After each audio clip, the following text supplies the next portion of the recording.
Segunda parte. Quitação. 2 anos antes desse singular casamento, vivia Aurélia com sua mãe, Dona Emília Camargo, e seu irmão Emílio, na rua de Santa Teresa. Quando moça, Dona Emília apaixonou-se por um estudante de medicina chamado Pedro de Souza Camargo, filho natural de um fazendeiro abastado de Minas. Nessa época, vivia Dona Emília na companhia de seu irmão mais velho, Manuel José Correia Lemos, que, quando soube do interesse do jovem estudante por sua irmã, tratou de impedir o namoro por saber que o nobre fazendeiro não havia dado permissão para o rapaz cortejar Emília. Pedro, sabendo que Emília retribuía seus sentimentos, resolveu procurá-la às escondidas. Sua família me repele, Emília, porque sem a permissão do meu pai, não terei herança. Sou pobre. Se meu irmão te repele porque você é pobre, eu o aceito por essa mesma razão. 15 dias depois, Pedro Camargo foi até a casa do Sr. Lemos às escondidas e roubou-lhe a irmã. No dia seguinte, a família Lemos recebeu uma carta com a seguinte informação: Pedro de Souza Camargo e Dona Emília Lemos Camargo têm a honra de participar a todos do seu casamento, celebrado ontem na matriz do Engenho Velho. Na ocasião em que o fazendeiro Lourenço de Souza Camargo, pai de Pedro, recebeu a notícia de que o filho vivia com uma rapariga que tirara da casa da família, imediatamente despachou um de seus camaradas com a missão de trazer Pedro para a fazenda no prazo de 1 semana. Chegando na fazenda, Pedro tentou algumas vezes contar toda a verdade ao pai, mas acabava desistindo, pois o pai era severo demais, autoritário demais. O tempo foi passando, Pedro sempre que podia voltava para a corte e passava alguns dias com Emília. Quando não podia, mandava dinheiro através de um amigo para que a esposa se sustentasse. Foi nesse ambiente que nasceu Emílio e Aurélia, os 2 filhos de Pedro Camargo e Emília Lemos. E também foi nesse mesmo ambiente que cresceram, longe da presença do pai. Quando Aurélia completou 16 anos, o seu pai faleceu de uma febre cerebral. Depois da viuvez, Dona Emília tornou-se ainda mais isolada e recolhida. Seu sofrimento aumentava quando pensava no infortúnio dos filhos. Passou a viver das economias que tinham guardado, das costuras de Aurélia e do pequeno salário de Emílio, que agora já estava com 18 anos e trabalhava como caixeiro de um corretor de fundos. Quando Dona Emília lembrava-se que o dinheiro deixado pelo esposo em breve acabaria, ficava desesperada. Insistia para que Aurélia arrumasse um casamento. O tempo passou e um novo golpe acometeu aquela família. Emílio, reconhecendo-se muito fatigado numa tarde de excessivo calor, cometeu a imprudência de tomar um banho frio. A consequência foi uma pneumonia que o matou em poucos dias. Dona Emília, depois de mais essa tristeza e sabendo que seus dias estavam contados, redobrou em insistência para que Aurélia arrumasse um casamento. Muito contra sua vontade, Aurélia começou a se colocar na janela de sua casa todas as tardes.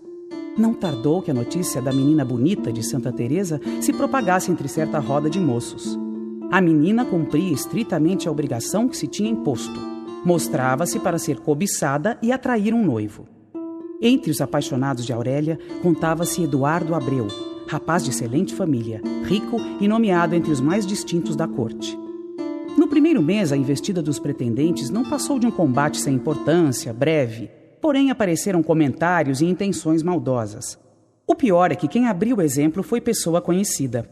O Sr. Lemos, irmão de Dona Emília, quando ficou sabendo da bela moça de Santa Teresa, entendeu o velhinho que, em sua qualidade de tio, cabia-lhe um certo direito de primazia sobre esse bem de família. Não tardou em se aproximar de Aurélia e se apresentar como seu tio. Aurélia, neste momento, encheu-se de alegria, acreditando que as intenções do tio eram sinceras. Mas o velho logo se mostrou o oposto do que imaginava a menina. Para se fazer claramente, enviou uma carta para a sobrinha revelando a intenção de colocá-la em um mundo de luxo e escândalo.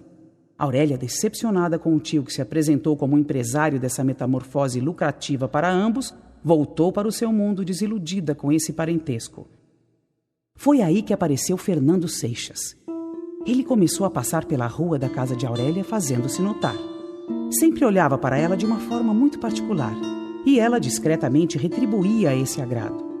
Depois de 1 semana repetindo esse trajeto, numa tarde, Fernando tomou coragem e resolveu falar com a moça. Depois de revelar suas intenções sinceras e com o consentimento de Dona Emília, passou a frequentar assiduamente a modesta casa da moça. Durante 1 mês, Aurélia inebriou-se da suprema felicidade de viver amante e amada, mas até aí nenhum compromisso formal entre os dois havia se firmado.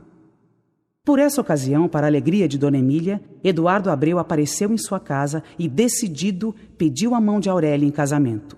Aurélia, Deus ouviu minhas súplicas. Agora posso morrer em paz. Não posso me casar com Eduardo, mamãe. Amo outro. Sei, o Seixas.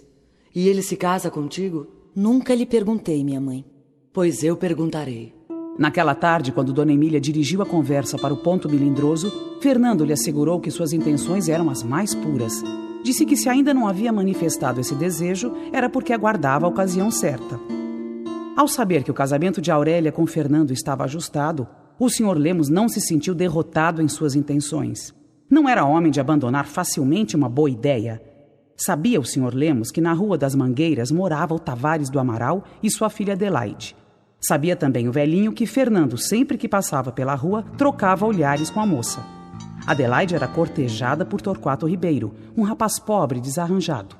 O Sr. Lemos achou que se conseguisse fazer o pai da moça acreditar que Fernando seria o partido ideal para a filha, arranjaria de alguma forma esse casamento e faria com que Aurélia voltasse a pensar em sua proposta. Começou então a pôr em prática o seu plano, se aproximando cada vez mais de Tavares do Amaral. Por outro lado, após formalizar seu pedido de casamento com Aurélia, Fernando se pôs a pensar e a fazer cálculos sobre os gastos que esse futuro matrimônio lhe traria. Concluiu que o casamento visto por esse prisma era um indefinível terror. Nas visitas que Fernando continuava a fazer na casa de Aurélia, ela percebeu a mudança que se havia operado em seu noivo e perguntou o motivo. Se sua promessa de casamento está afligindo Fernando, eu a restituo. A mim basta-me o seu amor, já lhe disse uma vez. Foi por insistência do Sr. Lemos que o Sr. Tavares do Amaral convidou Fernando para jantar um domingo em sua casa. Após o jantar, enquanto Adelaide se distraía ao piano, o Sr. Tavares do Amaral sentou-se ao lado de Fernando e, sem rodeios, ofereceu-lhe a filha com um dote de 30 contos de réis. Fernando Seixas, pensando em seus credores, aceitou a proposta. Quando Fernando Seixas entrou em sua casa naquela tarde, Aurélia sabia que algo estava por acontecer. Ele então disse: Aurélia, o sonho dourado de minha vida era conquistar uma posição brilhante para colocá-la aos pés da única mulher que amei neste mundo, você. Mas a fatalidade que pesa sobre mim aniquilou todas as minhas esperanças e sei que serei menos infeliz renunciando à sua mão do que seria aceitando-a para fazê-la desgraçada e condená-la às humilhações da pobreza. Fernando balbuciou umas desculpas e despediu-se. Nesse dia, Aurélia chorou, mas coisa pior estava por vir. Uma carta anônima esclareceu para ela o verdadeiro motivo do rompimento de seu compromisso com Fernando.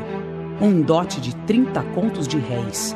Aurélia não conseguia acreditar que Fernando, o homem a quem amava, pudesse se rebaixar tanto. Era degradante para ela pensar que Fernando fora capaz disso. O autor da carta anônima era o Sr. Lemos.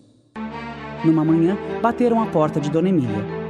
Quando a viúva e a filha vieram à sala, acharam sentado no sofá um velho alto e robusto. Ao ver Aurélia, o velho correu para abraçá-la. Dona Emília reprovou a atitude do desconhecido e só se acalmou quando o velho lhe disse: Não me conhece, minha senhora. Sou Lourenço Camargo, pai de seu marido. Desculpe meu impulso, mas assim que vi sua filha percebi o quanto se parece com meu finado filho Pedro. Depois da morte do filho, o velho Camargo encontrou em seus guardados uma caixa com fotos de Pedro junto à família. E nessa mesma caixa, a certidão de casamento de Pedro e Dona Emília. Assim que o velho Lourenço Camargo fez seu testamento, voltou para a fazenda. Passados poucos meses, veio a falecer, deixando para a neta Aurélia todos os seus bens e economias. Com diferença de dias, piorou o estado de saúde de Dona Emília e, para a tristeza de Aurélia, numa manhã de domingo, Dona Emília faleceu. Após o enterro da mãe, Aurélia foi viver com a única parenta distante que lhe abriu as portas, Dona Firmina Mascarenhas. Até então, Aurélia não sabia que o avô havia lhe deixado uma herança volumosa de mais de 1000 contos de réis. Mas foi depois de 6 meses de luto que Aurélia apareceu na alta sociedade da corte.